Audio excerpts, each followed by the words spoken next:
आखिर कितनी बार कहें एक और हादसा हो गया, क्योंकि अब ये थमता हुआ कहीं पर भी नजर नहीं आ रहा। कहीं कहीं पर तो लगता है कि बाबा वेंगा की बात सच होती नजर आ रही है कि इस बार भारत में इतने हादसे होने वाले हैं कि जिसकी कोई गिनती नहीं। खासतौर पर बात करें राजस्थान की, राजस्थान में आए दिन एक और बड़ा हादसा हो जाता है। हम लोग मीडिया से लगातार इस तरीके की वारदातें होती हुए देखते हैं और एक बार फिर से रोज यही बात कहते हैं कि एक और हादसा हो गया। ऐसा मैं इसलिए कह रही हूं कि कल रात का जो दिन था उस दौरान एक ऐसा बड़ा हादसा हो गया जिसमें कई लोगों की जान भी चली जाती है और साथ में इतने बड़े हादसे के बाद गंभीर सवाल भी खड़े हो जाते हैं। अब आप लोगों को लग रहा होगा कि मैं हादसों की बार बार बात क्यों कर रही हूं। ऐसा नहीं है कि एक हादसा हुआ है, कल रात को दुदू क्षेत्र में हादसा हुआ। उसके पहले भाकरोटा कांड, जिससे हम सब उबरे भी नहीं थे, जिसमें इतनी सारी संख्या में लोगों की मृत्यु हो जाती है। और उसके बाद पिपलौदी में कांड होता है, झालावाड़, जिसमें बच्चों की मृत्यु हो जाती है। हाल फिलहाल 3 दिन पहले की बात कर लेते हैं, एसएमएस के अंदर बड़ा कांड हुआ था।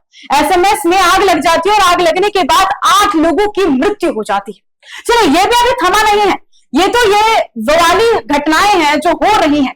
अगर हम बात करें प्राकृतिक घटनाओं की, तो बाढ़ की घटना, तेज बारिश की घटना, जिससे काफी सारे लोगों की बाढ़ में मृत्यु हो गई। खेत खलियान पूरे के पूरे डूब गए। आखिरकार लापरवाही है किसकी? प्रशासन की है, सरकार की है? क्योंकि मेरे साथ न्यूज रूम में और भी बहुत सारे लोग हैं, उनके विचार जानते हैं, उनसे पूछते हैं कि आखिर उन लोगों का क्या सोचना है कि इसमें किसकी गलती हो सकती है। सबसे पहले तो मैं सौरभ से ही बात करना चाहूंगी, क्योंकि सौरभ, जब पूरा हादसा कल रात को ये हुआ था, उस दौरान सौरभ वहां पर मौजूद थे, लाइव कवरेज वहां से दे रहे थे और अपडेट इंडिया पर सब कुछ आपको दिखा रहे थे।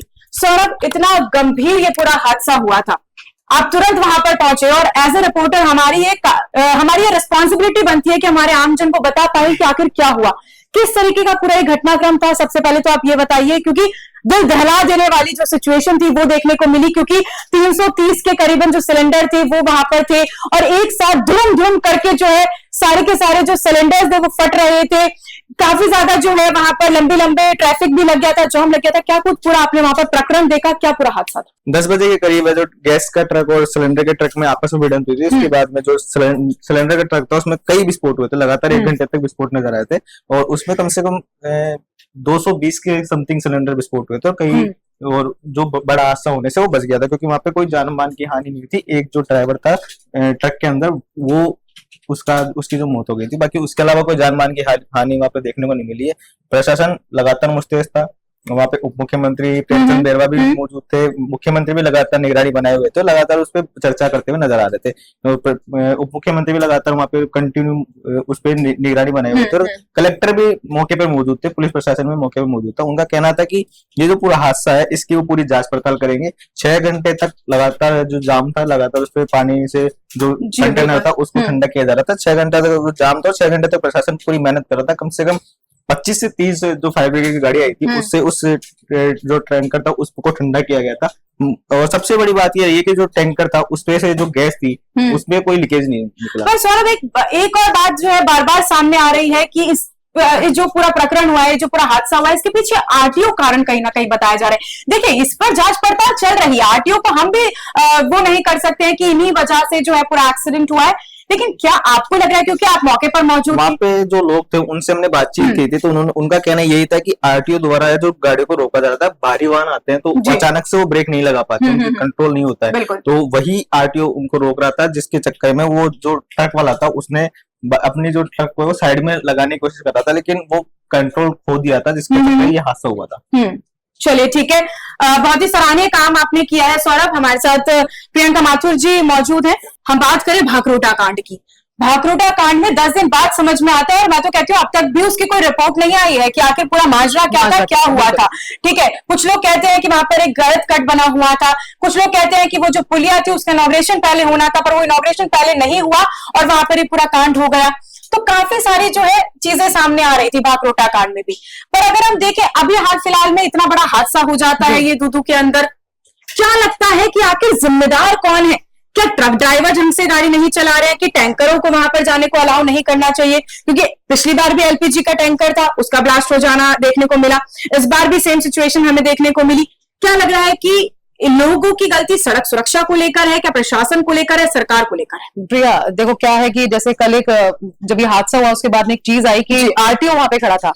आरटीओ काम है ट्रकों को चेक करना, उनकी एनओसी लेना, उनको चेक करना, ये एक नॉर्मल एक रूटीन होता है जो काम करते हैं। उनको हम गलत नहीं ठहरा सकते। हम गलत ठहरा सकते हैं कि वो आरटीओ को देख के डरे।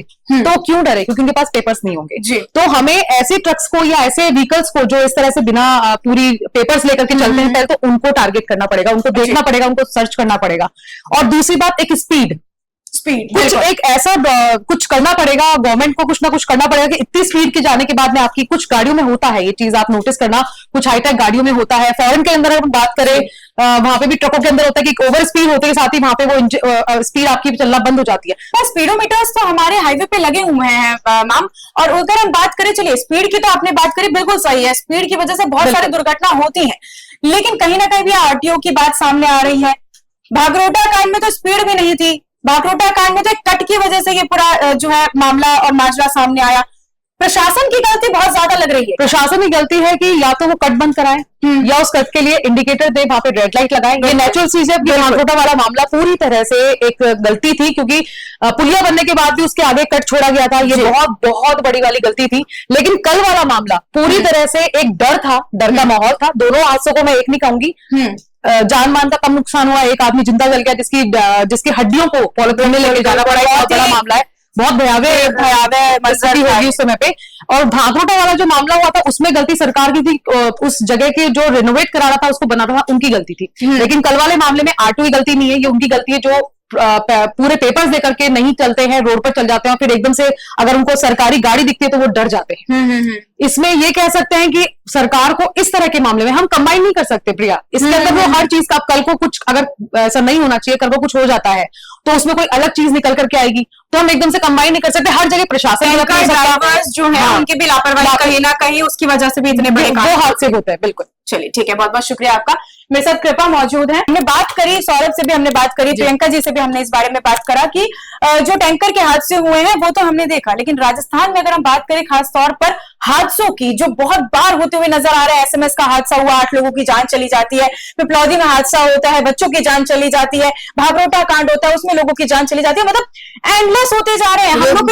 मैं आपको बताती हूँ, मैं सुबह अपना अपडेट इंडिया के, आप जरूर देखिए अपडेट इंडिया पे, हम तमाम जो जानकारी आपको देते रहते हैं, एक बार जरूर देखिएगा। मैं सुबह कमेंट चेक कर रही थी अपने इंस्टाग्राम पे अपडेट इंडिया के पे, उस पर एक लाइन लिखी थी कि यार हमारे प्रदेश को नजर लग गई, हमारे राज्य को नजर लग गई है, क्योंकि बार बार जो है हादसे लगातार होते रहते हैं। और एक हादसा नहीं कहूंगी, घटना बताती हूँ कि रमेश रुलानिया, आपने सुना होगा घटना, आप लोगों ने जरूर सुनी होगी। कल की घटना है, कुचामन सिटी की है।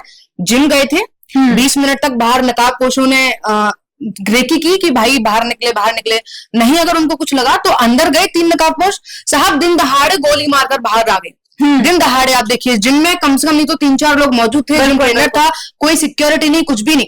हालांकि उनको पता था कि उनके साथ ऐसा कुछ होने वाला, उनको पहले सिक्योरिटी दी भी गई थी, उसके बावजूद इतना बड़ा कांड हो जाता है और अब तक उसमें कोई भी कुछ भी नहीं है। और इसमें आपको एक बात और मैं बताती हूँ आपको कि इसकी जिम्मेदारी ली है रोहित गोदारा का, एक मेंबर है गैंग का, उसने जिम्मेदारी ली। इसमें बात आप ये देखिए, वो विदेश में बैठा है, विदेश में बैठे व्यक्ति ने यहाँ की हत्या की जिम्मेदारी ली है। यानी मेरा सवाल यहाँ ये है कि क्या और भी ऐसे लोग हैं? चलिए इस पर एक क्वेश्चन मेरा आपसे रहेगा कि कानून व्यवस्था पर बड़ा सवाल खड़ा कर रहा है। जैसे आपने बताया कि पूरा प्रकरण हुआ और भी कई तरीके के हादसे नजर आ रहे हैं लगातार, और चोरी चकारी की अगर हम बात करें और खुलेआम जो ये गुंडागर्दी जो है सामने हर जगह आ रही है, फायरिंग तो मुझे लगता है कि अब आम होती हुई नजर आ रही है, क्योंकि हर तरफ आप रोज हम न्यूज देखते हैं, क्राइम की जो न्यूज है वो मुझे लग रहा है बहुत ज्यादा बढ़ गई है। बिल्कुल समझ जा रहे हैं हम लोग, फिर आम जनता सेफ कैसे, आप बताइए। मैं तो अपने दर्शकों से, हम अपने दर्शकों से पूछना चाहेंगे कि आप लोग सेफ कैसे हैं जब दिन दहाड़े फायरिंग की जाती है, इसकी जिम्मेदारी बाहर के लोग ले लेते हैं, यानी कि यहाँ उनका और गुट है और कोई लोग हैं जो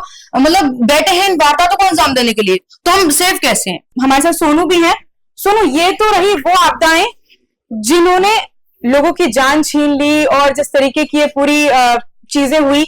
अब बात करते प्राकृतिक आपदा की।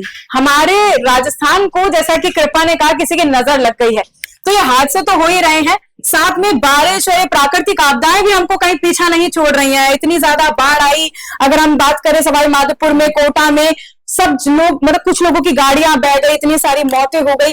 या आखिर हो क्या रहा है, चल क्या रहा है, इसमें तो किसी की लापरवाही नहीं नजर आ रही है।